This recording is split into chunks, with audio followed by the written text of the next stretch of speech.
राम संदशात छत्रशाल महाबली करियो बड़ी बड़ी शौर्य रस्तंभ। भारत संस्कृति अध्यात्म एवं दर्शन उत्कृष्ट सबसे सर्वश्रेष्ठ भारत भूमि। कहते हैं जब दूसरी सभ्यता नहीं पनपी थी तब से हम हैं। पिछले 5000 साल का हिंदुस्तान का इतिहास अगर देखो तो चंद्रमा के जैसे दाग है वैसे भी हमारी संस्कृति में दाग है। हजारों धर्म पंथ संप्रदाय पुराण संहिता सभी की अलग अलग बातें, चाहे सती हो द्वापर त्रेता या कलयुग, चार को बताए सर्वश्रेष्ठ है। सतयुग में सभी सच्चे बोलते हैं 1000 वर्ष का आयुष्य था। त्रेता आए तीसरा 300 साल का आयुष्य, द्वापर आए 150 साल का, कलयुग 100 साल का। कहने का तात्पर्य हर एक युग अपने हिसाब में कुछ न कुछ बताता। लेकिन इतिहास को अगर समझना है तो भारत भूमि एशिया उसी उपखंड के सभी संस्कृति, चाहे वो ब्राह्मण संस्कृति, क्षत्रिय, वैश्य संस्कृति, मनुस्मृति को यहाँ के भारत भूमि यूरेशिया से आए हुए 3% अपने आप को ब्राह्मण पुरोहित, उदय पुरोहित, पंडित, उस ब्रह्मा से मुख के निकलने वाले, हम ब्रह्मा के संतान हैं, अपने आप को सुप्रकाश सुवर्ण समझते हैं। सुवर्ण का मतलब होता है अच्छे वर्ण वाला, गोरा। कवर्ण मतलब काला। उन्होंने यहां आके कालांतर में यहाँ की जो सभ्यता है, भारतीय संस्कृति, जो यहाँ के जिनके जन्मभूमि भी है, कर्मभूमि, जैसे यहाँ के 85% बहुजन, कहने का तात्पर्य संख्या में ज्यादा होने से, आदिवासी, रिच, वानर, जंगली और बहुजन और शूद्र अति शूद्र जो यहाँ के थे, उनको ही इन्होंने मानसिक और शारीरिक तौर पर गुलाम बनाया। भारत के बाहर अगर हम जाते हैं तो हमारे राजनेता हो या संत महापुरुष क्या कहते हैं, भारत भूमि बुद्ध की भूमि।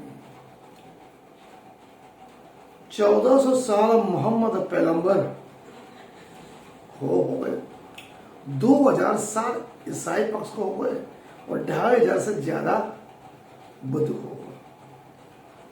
उसके पहले 2500 के इतिहास को बताना नहीं, बोले 5000 साल का इतिहास, तो क्या ये पृथ्वी में 5000 साल का ही इतिहास?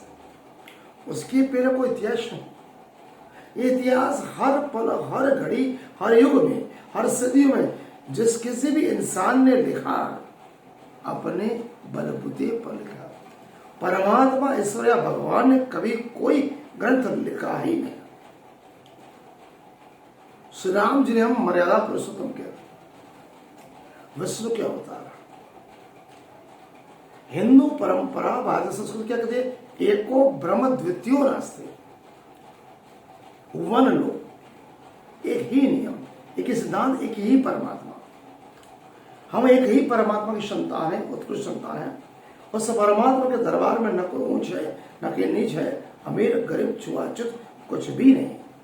केवल मानव मात्र एक समान, केवल प्रेम की परिभाषा, ना जात से परे, सिंगल लो राम ने कभी नहीं बताया। राम मर्यादा पुरुषोत्तम है, क्षत्रिय है, लेकिन उनमें भी कुछ काली परछाई है। जैसे कि संभुक का वध करना जो शूद्र था, उसे शिक्षा का अधिकार नहीं मिलना चाहिए, किसने बताया? उन्हें ब्राह्मण, पुरोहित, पंडित। सिंगल लो, एक ही परमात्मा, केवल कर्म, केवल प्रेम की परिभाषा, सत्य, अहिंसा, दया, करुणा की भाषा अगर सिखायो तो केवल श्री कृष्ण पूर्ण पुरुषोत्तम गीता वाला। नंबर 2, मोहम्मद पैगंबर ने भी वन लो, एक ही परमात्मा, प्रेम, स्नेह, दया, करुणा, सत्य और अहिंसा। कालांतर में मोहम्मद के जो अनुयायी थे उन्होंने अपनी परिभाषा बदली। नंबर 3, ईसाई पक्ष में भी supreme truth of God is only one, वहां केवल दया, प्रेम, सत्य और अहिंसा, कोई भाईचारा। बुद्ध ने भी वही किया है, प्रेम, स्नेह, दया, करुणा, मानव मात्र एक समान, अपि दिवो भव, एक ही परमात्मा। वही थियरी महावीर, जैन तीर्थंकर, एक ही परमात्मा, सत्य, अहिंसा, प्रेम, दया, करुणा, पांचों परंपरा है। यहूदी परंपरा, पारसी परंपरा है, सिंगल लॉ की बात। तो हिंदू परंपरा अलग की, तो सातों परंपराएं हिंदू परंपरा से श्रेष्ठ है। वहां पर कोई ऊंच नीच, ज्ञात जात, कोई सब एक ही परमात्मा की संतान, इसलिए वो एक संगठित रहते हैं, एकजुट रहते और एकता में रहते हैं।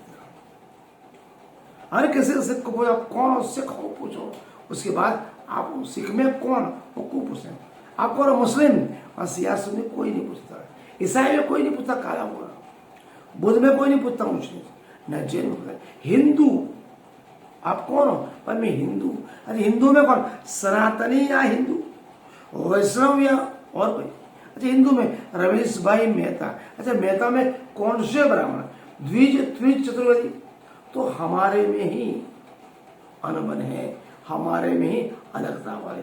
जब तक हिंदू अपने आप गिनता में ब्राह्मण हो, क्षत्रिय हो, वैश्य, अशूद्र, नात जात में बटके रहेगा, ज्ञाति वर्ण में बटके रहेगा, देवी देवता में बटके रहेगा, पूजा पद्धति अलग हो गई, नीति नियम सिद्धांत अलग हो गए, तब वो कभी एक होने वाले हैं।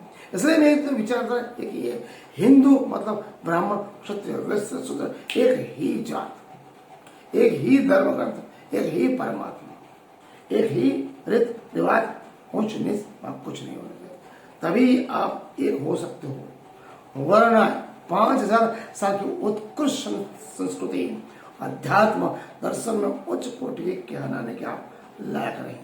इतने उच्च महान ग्रंथ लेने वाले, वेद शास्त्र पुराण लेने वाले हिंदुस्तान के 150 करोड़ में भी 100 करोड़ में भी अलगतावाद है।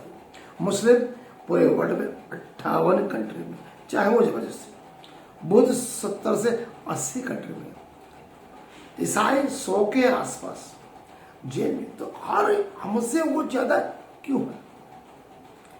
क्या वो हमसे बेटर है? क्या वो हमसे बेटर है? Our literature is not poor, चाहे वो रामायण और गीता हो, बट वी मैज वेरी पुअर। जब हिंदू समाज अपने आप को ब्राह्मण, क्षत्रिय, वैश्य, शूद्र में बांटता है, ऊंच नीच, छुआछूत में बांटता है, तब वो अलग हो जाता है, पिछड़ा हो जाता है, उसे कोई दुनिया में गिनता नहीं। अगर हिंदू हो, एक ही नाथ, एक ही जात, एक ही धर्म और एक ही परमात्मा। मैं तो मानता हूं इस भारत भूमि का एक ही परमात्मा है, पूर्ण पुरुषोत्तम श्री कृष्ण, जिसे हम अनादि अक्षरातीत पूर्ण पुरुषोत्तम कहते हैं। स्वयं अगर गीता में कृष्ण कहते हैं कि मेरी पूजा अर्चना करने के बाद किसी और की पूजा करने की जरूरत नहीं। अगर यही ब्राह्मण पुरोहित पंडित कहते हैं तो उस एक की बात क्यों नहीं सुनते? उन्होंने केवल कहा प्रेम की परिभाषा समझाई, और कर्म, कर्मणे वाधिकार अस्ते मां फरेसो, कर्म करो, फल की आशा न करो। ये नहीं करा खल नहीं, लेकिन उन्होंने क्या बोला कर्म कैसे करना है? साम दाम दंड और भेद।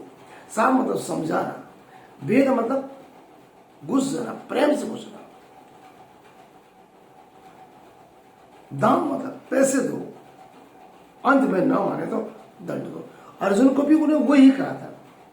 जब महाभारत में अर्जुन बोले सामने मेरे गुरु है, पितामह है, भाई है, सगे, तो कृष्ण ने क्या, तुम्हें केवल कर्म करना। अगर वो आपके सगे होते, आपके पितामह होते, आपके गुरु होते, तो वो कपटी, चोर, लुटारू, भ्रष्टाचार, दुर्योधन के साथ नहीं जाते।